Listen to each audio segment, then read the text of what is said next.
دیتا ہے ہمارا اسلام، نفرت دلوں سے مٹاتا ہے ہمارا اسلام۔ الحمدللہ رب العالمین والصلاة والسلام علی سید المرسلین، اما بعد فاعوذ باللہ من الشیطان الرجیم، بسم اللہ الرحمن الرحیم۔ الصلاة والسلام علیک یا رسول اللہ وعلی آلک واصحابک یا حبیب اللہ، الصلاة والسلام علیک یا نبی اللہ وعلی آلک واصحابک یا نور اللہ۔ ناظرین، ایک بار پھر اسلام کی روشنی پروگرام لے کر ہم حاضر ہیں۔ آج کا موضوع بہت نرالا اور بہت ہی پیارا ہے۔ وہ ٹاپک کیا ہے ضرور بتاؤں گا، مگر ہمارے پروگرام کا ایک فارمیٹ ہے کہ ہم سلسلے کے شروع میں ایک خوبصورت حدیث پاک، درود پاک کی فضیلت سے متعلق سنتے ہیں۔ اللہ کے حبیب صلی اللہ تعالی علیہ وسلم کا فرمان عالی شان ہے، ان اللہ وکل بقبری ملکن اعطاہ اسماء الخلائق۔ پیارے آقا علیہ الصلوۃ والسلام نے فرمایا کہ بے شک اللہ عز و جل نے ایک فرشتہ میری قبر پر مقرر فرمایا ہے، جسے اللہ عز و جل نے تمام مخلوق کی آوازیں سننے کی طاقت عطا فرمائی ہے۔ اللہ اکبر۔ نبی پاک علیہ الصلوۃ والسلام کے روضے پر مقرر ایک فرشتے کی سماعت کا عالم یہ ہے کہ تمام مخلوق کی آوازیں سننے کی لسننگ پاور اللہ تعالیٰ نے عطا فرمایا۔ آگے نبی پاک علیہ الصلوۃ والسلام فرماتے ہیں فلا یصلی علی احد الی یوم القیامہ۔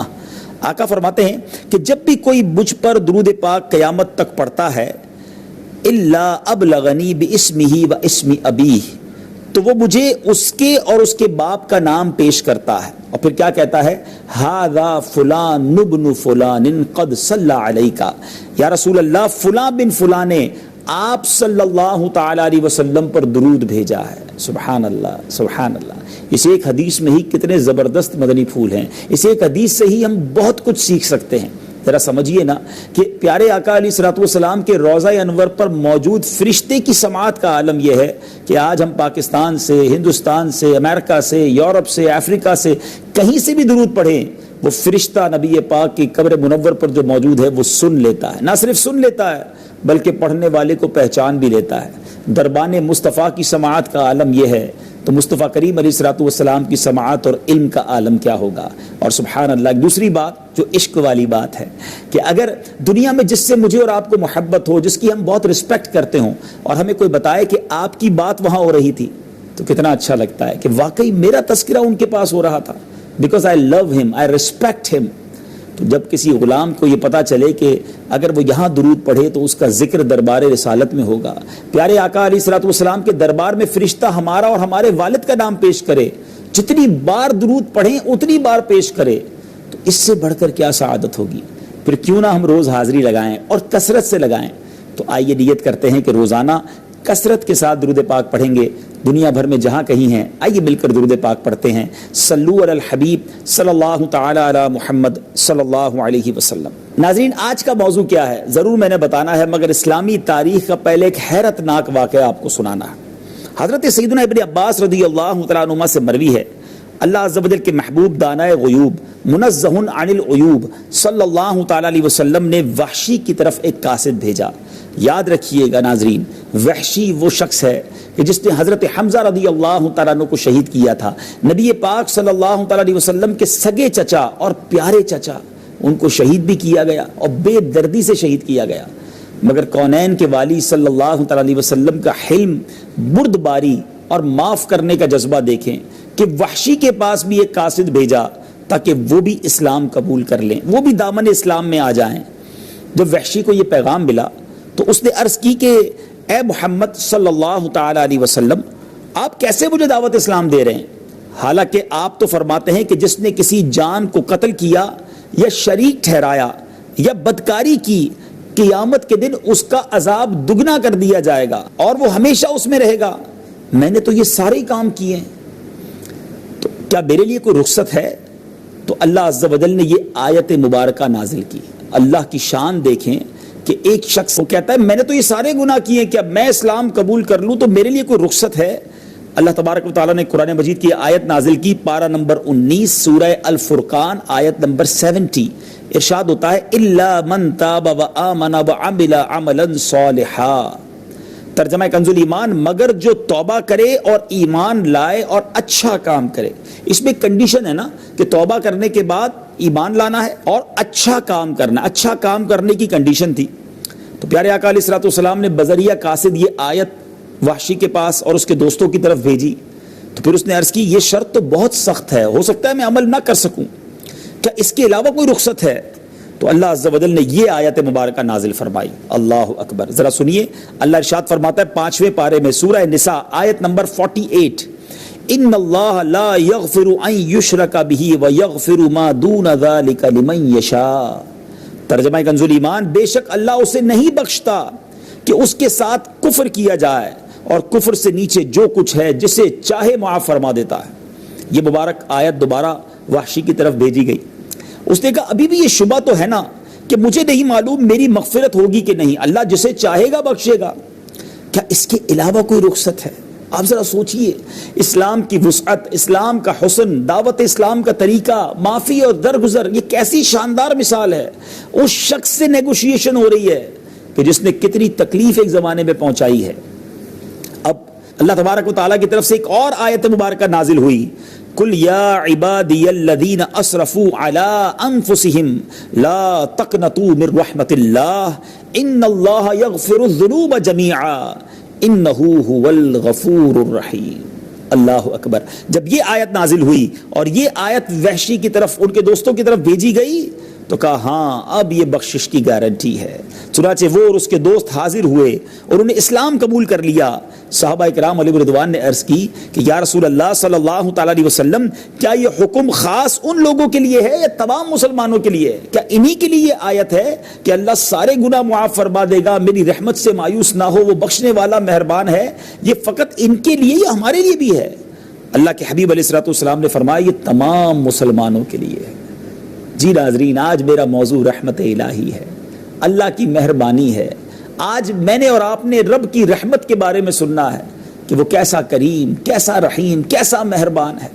اور آج اس پروگرام کی برکت سے میں نے اور آپ نے اپنے دل میں اللہ سے محبت کو بڑھانا ہے. ہمارے معاشرے کا آج کل ایک بڑا پرابلم ہے، ہمیں لوگوں سے محبت ہے مگر ہمیں اللہ سے محبت نہیں ہے. اور جس کے دل میں رب سے ہی محبت نہ ہو، جیسی محبت ریکوائرڈ ہے، جیسی محبت ہونا ضروری ہے، سب سے زیادہ تو مجھے اپنے رب سے پیار ہونا چاہیے نا، مجھے اپنے اللہ پر بھروسہ ہونا چاہیے. یاد رکھیے ناظرین، میری اور آپ کی ماں ہمیں کبھی تکلیف میں نہیں دیکھ سکتی، وہ کبھی ہمارے بارے میں برا نہیں سوچ سکتی. اللہ تعالیٰ 70 ماؤں سے زیادہ چاہنے والا ہے. پھر میں کیوں نہ اس سے ٹوٹ کر محبت کروں، کیوں نہ اس کے فیصلوں پر اپنے دل میں اطمینان رکھوں، کیوں نہ اپنے مالک پر بھروسہ رکھوں. آج لوگوں کو سب پر بھروسہ ہے، اپنے رب پر بھروسہ نہیں ہے. آج انشاءاللہ کچھ احادیث کے ذریعے، قرآنی آیات کے ذریعے ہم نے سمجھنا ہے کہ اللہ کی ہم پر کتنی مہربانیاں ہیں، وہ اپنے بندوں پر کتنا مہربان ہے. اس کی رحمت چاہتی کیا ہے؟ اس کی رحمت یہی چاہتی ہے کہ ہم بخشے جائیں، ہم جنت میں جائیں. رحمت حق بہا نمی جوید، رحمت حق بہا نمی جوید. اللہ کی رحمت قیمت طلب نہیں کرتی، اللہ کی رحمت تو بہانے تلاش کرتی ہے. پنجابی شاعر لکھتے ہیں نا، رحمت دا دریا الہی ہر دم وگدا تیرا، رحمت دا دریا الہی ہر دم وگدا تیرا، جے ایک قطرہ بخشے مینوں کم بن جاوے میرا. اے کاش اللہ کی رحمت کی برکتوں سے ہم سب فیضیاب ہو جائیں اور خوب اللہ پر بھروسہ کرنے والے اور اللہ سے ٹوٹ کر محبت کرنے والے بن جائیں. ناظرین، ایک گناہ نہ کرنا اس لیے ہے کہ گناہ کریں گے تو عذاب ہوگا، اور ایک گناہ نہ کرنا اس لیے ہے کہ اللہ سے محبت ہے. جس سے محبت ہے اس کی نافرمانی نہیں کی جاتی، محبوب کو ناراض نہیں کیا جاتا. یہ ایک اعلیٰ درجہ ہے، یہ ایک سپیریئر مقام ہے کہ بندہ اس لیے اللہ کی نافرمانی سے بچے کہ میرا رب ناراض ہو جائے گا. مجھے اپنے مالک کو ناراض نہیں کرنا، اس نے مجھے بہت کچھ دیا ہے اور دیے چلے جا رہا ہے. دیکھیے نا، آج دنیا میں کوئی ہم پر احسان کر دے، دنیا میں ہمیں کوئی گفٹ دے دے، ہم کیا کرتے ہیں؟ یار اس نے ہمارا خیال رکھا ہے، اس نے مجھے تحفہ دیا ہے، یہ میرا محسن ہے، اس کو ناراض نہیں ہونا چاہیے. آلویز تھینکفل ہوتے ہیں ہم اس کے. رب نے اتنی ساری نعمتیں دی ہیں، دیے چلے جا رہا ہے، ہم اسے ناراض کرنے کے بارے میں کیوں نہیں سوچتے کہ ہم اسے ناراض کیوں کر رہے ہیں، ہم اس کی نافرمانی کیوں کر رہے ہیں. آج یہ سیکھنا ہے، آج یہ سمجھنا ہے. سبحان اللہ. چند احادیث سنیں گے, ایمان تازہ ہو جائے گا. حضرت سیدنا ابو ہریرہ رضی اللہ تعالیٰ عنہ سے مروی ہے کہ شہنشاہ مدینہ, قرار قلب و سینہ, صاحب معطر پسینہ, باعث نزول سکینہ صلی اللہ تعالی علیہ وسلم کا فرمان با کرینہ ہے. یہ ابن ماجہ کی حدیث ہے کہ اگر تم اتنی خطائیں کرو کہ وہ آسمان تک پہنچ جائیں, پھر توبہ کرو تو اللہ عز و جل تمہاری توبہ قبول فرمائے گا. اللہ اکبر. دنیا کا کیا دستور ہے, ایک بار غلطی کرنے والے کو تو شاید ہم معاف کر دیں, 2 بار غلطی کرنے والے کو معاف کر دیں, بار بار غلطی کرنے والے کو کوئی معاف نہیں کرتا. مگر میرے کریم کے خزانے بہت بڑے ہیں. ساری زندگی نافرمانی کریں, ایک سچی توبہ کر لیں, اسے راضی کر لیں, سارے گناہ معاف فرما دیتا ہے. وہ تو ایسا کریم ہے کہ گناہوں کو نیکیوں سے بدل دیتا ہے. مگر پہلے اس سے محبت تو کریں نا, اس سے سچی دوستی تو کر لیں, اس کی بارگاہ میں رجوع تو لائیں. آج معاملہ یہ ہے کہ اللہ کی طرف رجوع لانا, اللہ سے محبت کرنا, یہ بہت سارے مسلمانوں میں یہ ان کے اندر کمی نظر آ رہی ہے. ناظرین, سرکار مدینہ صلی اللہ تعالی علیہ وسلم نے فرمایا کہ اللہ عز و جل ارشاد فرماتا ہے, حدیث قدسی ہے اور یہ حدیث صحیح مسلم شریف میں ہے کہ اے میرے بندو, تم رات دن گناہ میں بسر کرتے ہو اور میں گناہ کو بخشتا رہتا ہوں اور مجھے کوئی پرواہ نہیں, پس تم مجھ سے بخشش طلب کرتے رہو, میں تمہیں بخشتا رہوں گا. کیسا کریم ہے, پھر بھی اس کی نافرمانی کرے. اللہ کے حبیب صلی اللہ تعالی علیہ وسلم فرماتے ہیں, حضرت سیدنا ابو موسیٰ اشعری رضی اللہ تعالیٰ عنہ راوی ہیں اور یہ بھی صحیح مسلم کی حدیث ہے کہ بے شک اللہ عز و جل رات کے وقت اپنا دستے قدرت پھیلا دیتا ہے تاکہ دن میں گناہ کرنے والوں کی توبہ قبول فرمائے, اور دن میں اپنا دستے قدرت پھیلا دیتا ہے تاکہ رات کے وقت گناہ کرنے والوں کی توبہ قبول فرمائے, یہاں تک کہ سورج مغرب سے طلوع ہو. جب تک سورج مغرب سے نہیں طلوع ہوگا, یہ قرب قیامت کی نشانی ہے, اس سے پہلے تک توبہ کا دروازہ کھلا ہوا ہے. دیر نہ کیجیے. انسان کہتا ہے یار اب توبہ تو قبول کبھی بھی ہو جائے گی نا, بڑھاپے میں جا کے کر لوں گا, ابھی تو انجوائے کر لوں, ابھی تو جو زندگی کے مزے اٹھا لوں. نہیں ناظرین, ہمیں پتہ ہے ہم کب تک زندہ رہیں گے. یہ لمبی امیدیں, یہ توبہ میں تاخیر, کہیں توبہ سے پہلے ہی دنیا سے نہ چلے جائیں نا. اور کیا یہ اچھا کام ہے کہ جو ایسا کریم ہو, جو معاف فرماتا ہو, جو درگزر فرماتا ہو. دنیا والے تو نہیں کرتے معاف. پنجابی شاعر لکھتا ہے نا, ہک گناہ میرے ماں پیو ویکھیں مینو عمری منہ نہ لاوے. ہک گناہ میرے ماں پیو ویکھیں مینو عمری منہ نہ لاوے. لکھ گناہ میرا مالک ویکھے وہ پھر بھی پردے پاوے.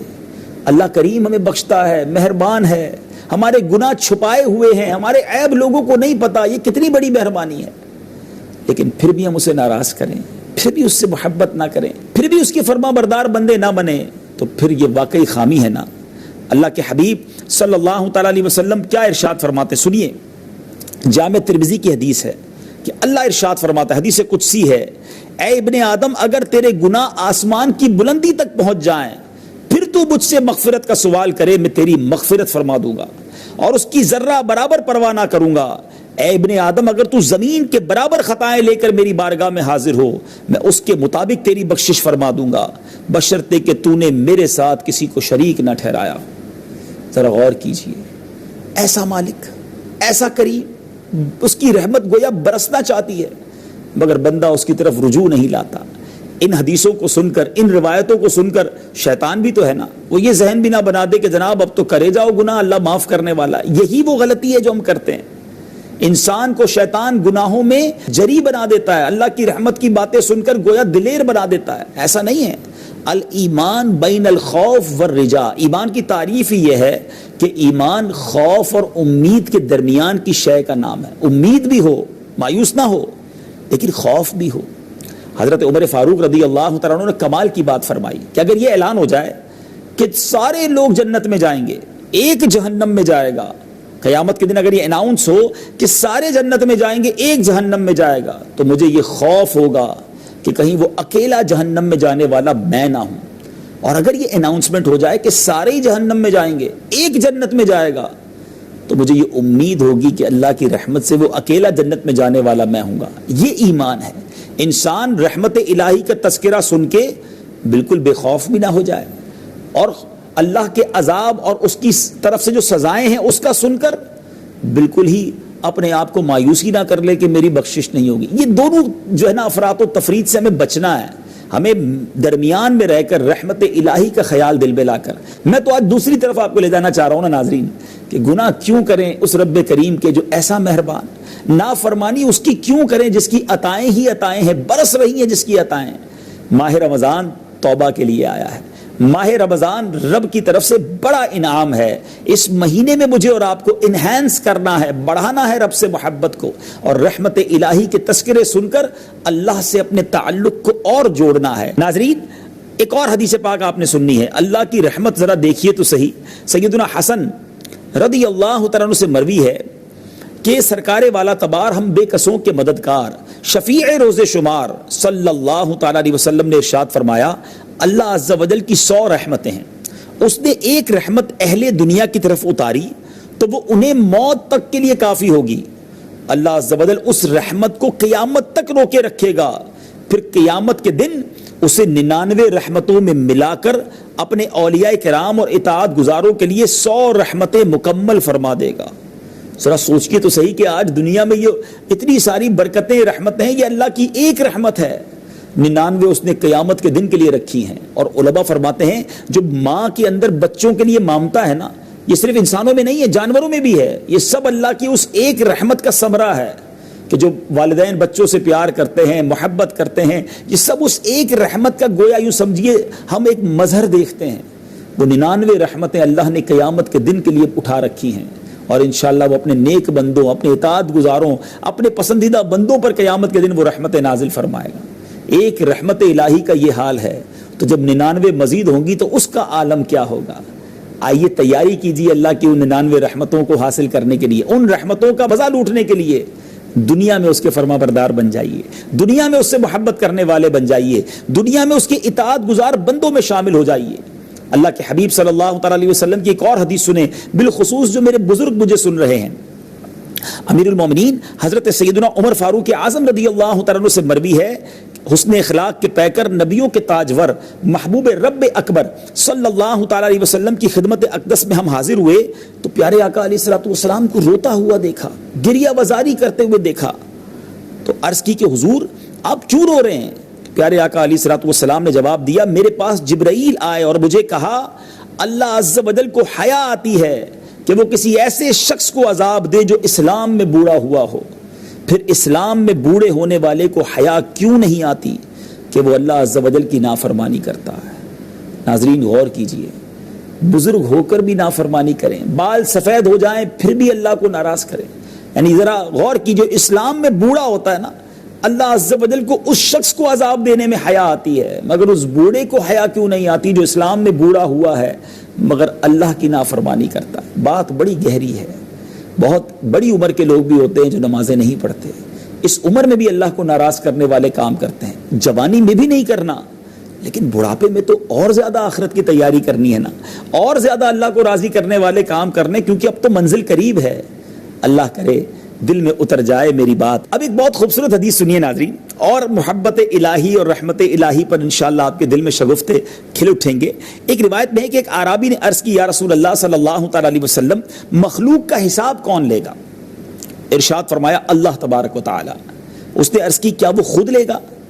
آپ علیہ الصلوۃ والسلام نے ارشاد فرمایا ہاں۔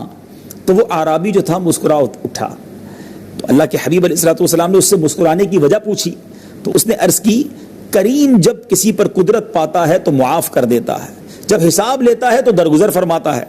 آپ علیہ الصلوۃ والسلام نے فرمایا اس اعرابی نے سچ کہا، جان لو اللہ عز و جل سے بڑا کریم کوئی نہیں، وہ سب کریموں سے بڑھ کر کریم ہے۔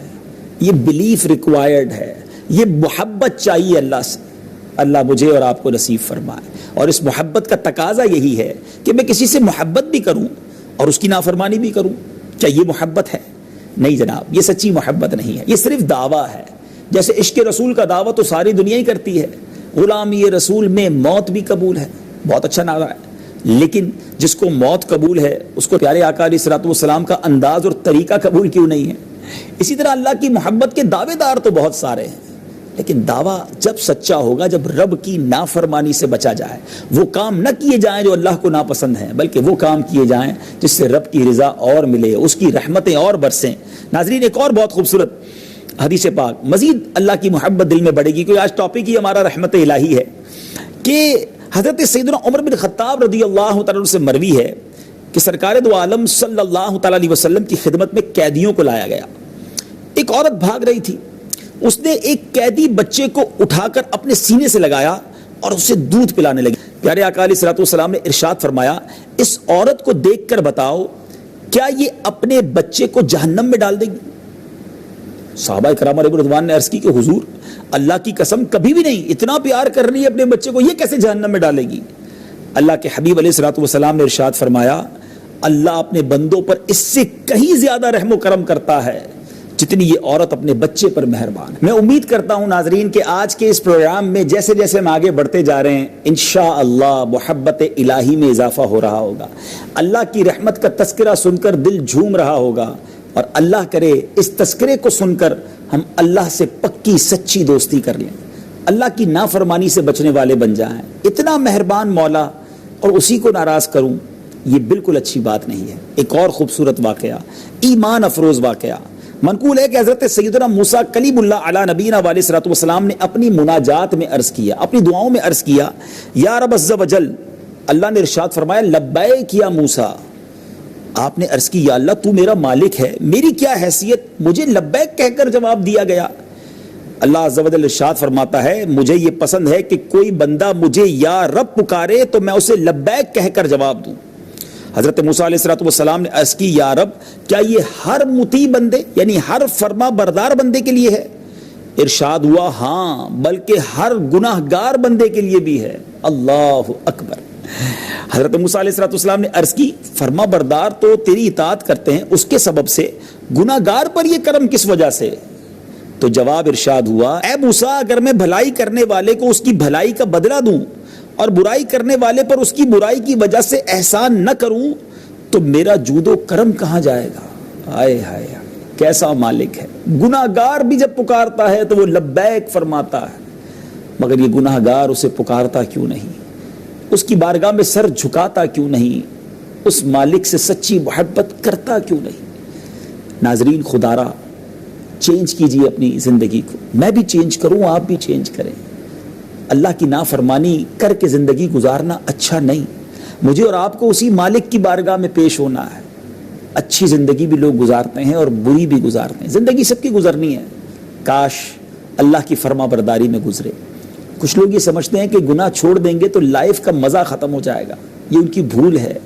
چونکہ انہوں نے ابھی تک عبادت کا، اللہ کی محبت کا، اللہ کی بارگاہ میں سجدے کا، اس کی بارگاہ میں گریہ وزاری اور دعاؤں کا لطف دیکھا ہی نہیں ہے. تہجد میں اٹھ کر آنسو بہا کر دعا مانگنے کا لطف پوچھئے اس سے جو یہ کرتا ہے. یقیناً اگر عبادت کا ذوق اور شوق نصیب ہو جائے تو پھر تلاوت قرآن کر کے جو لطف ملتا ہے شروع میں واقعی نہیں ملتا، یہ بھی بتا دوں. کیونکہ اگر انسان بیمار ہونا اس کو دوائی اچھی نہیں لگتی، اس کو کھانا بھی اچھا نہیں لگتا، مگر ہم دوائی دیتے رہتے ہیں کہ جب یہ بیماری ختم ہوگی تو کھانے کا لطف آنا شروع ہو جائے گا.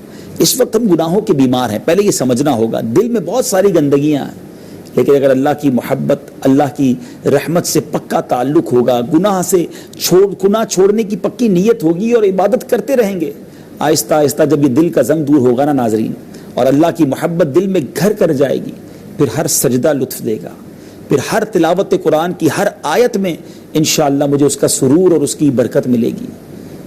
ناظرین آئیے اس بار اپنے رب سے پکی سچی دوستی کرتے ہیں، اب اس کی نافرمانی نہیں کریں گے.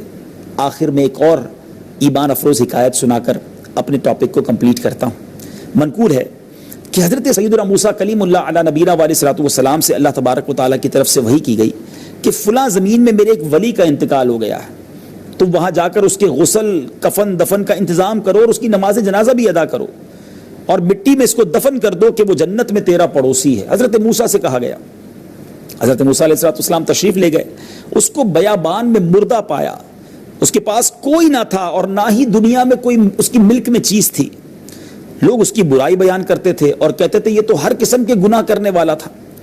حضرت موسیٰ علیہ الصلوۃ والسلام نے حکم تھا، غسل دیا، کفن دیا، دفن کیا، نماز جنازہ پڑھی، عرض کی یا اللہ میں نے اس میت کے بارے میں تیرے حکم پر تو عمل کیا، لیکن لوگ تو اس کی برائی بیان کرتے ہیں، ہر قسم کے گناہ کا مرتکب ہے. اللہ عز و جل نے ارشاد فرمایا اے موسیٰ میرے بندے سچ کہتے ہیں، لیکن میں ان سے زیادہ وہ کچھ جانتا ہوں جو وہ نہیں جانتے.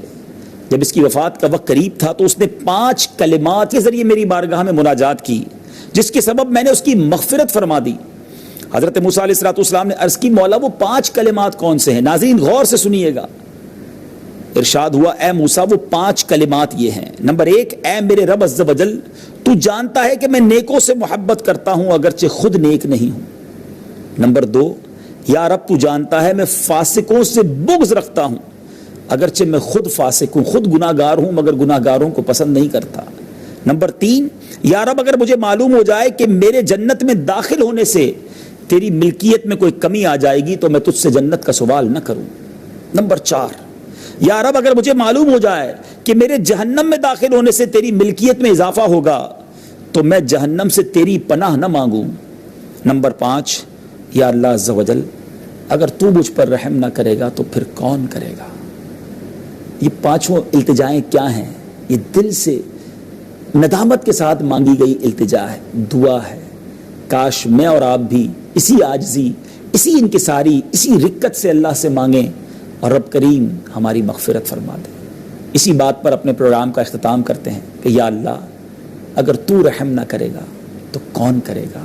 ہم بھی تیرے بندے ہیں، ہم سب پر رحم فرما، ہم سب کی مغفرت فرما، ہمیں سچی تیری محبت بھی تو ہی عطا فرما اور ہمارے دلوں کو اپنی محبت کا خزینہ بنا دے. انشاءاللہ اسلام کی روشنی پروگرام میں اگلے پروگرام میں ایک اور ٹاپک کے ساتھ حاضر ہوں گے. وقت ہوا ہے ہمارے سیگمنٹ بہار رمضان کا. آئیے چلتے ہیں بہار رمضان کی طرف. نفرت دلوں سے مٹاتا ہے ہمارا اسلام.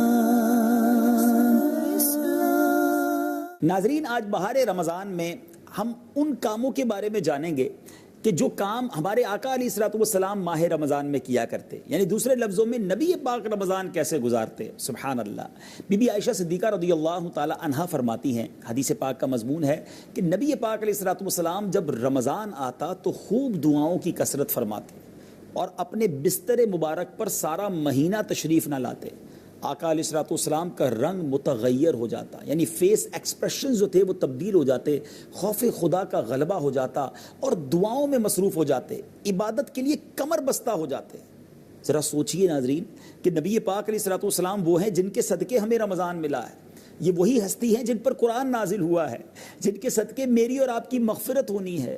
وہ کمر بستہ ہو جائیں، یعنی عبادت پر ہر وقت تیار رہیں اور عبادت میں مصروف ہو جائیں، دعائیں کریں، نوافل پڑھیں. قرآن کا دور جبریل امین کے ساتھ فرماتے. جی ہاں، ہر رات رمضان کی جبریل امین نبی پاک علیہ الصلوۃ والسلام کی بارگاہ میں حاضری دیتے اور جبریل امین کے ساتھ نبی پاک قرآن کا دور فرماتے.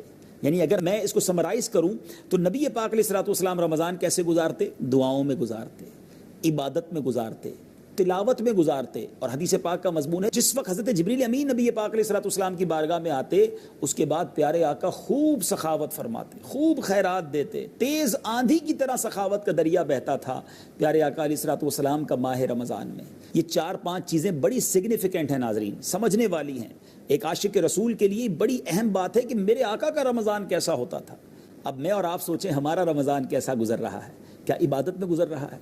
کیا خوف خدا میں گزر رہا ہے؟ کیا دعاؤں میں گزر رہا ہے؟ کیا قرآن کی تلاوت میں گزر رہا ہے؟ کیا گریہ وزاری میں گزر رہا ہے؟ کیا خرچ اللہ کی راہ میں کرنے میں گزر رہا ہے؟ غریبوں کی مدد میں گزر رہا ہے؟ یا ہمارا رمضان کھانے پینے میں گزر رہا ہے؟ کون سے ریسٹورنٹ میں چلنا ہے؟ آج سحری کیا کہاں کرنی ہے؟ آج افطاری میں کون سا آئٹم بنانا ہے؟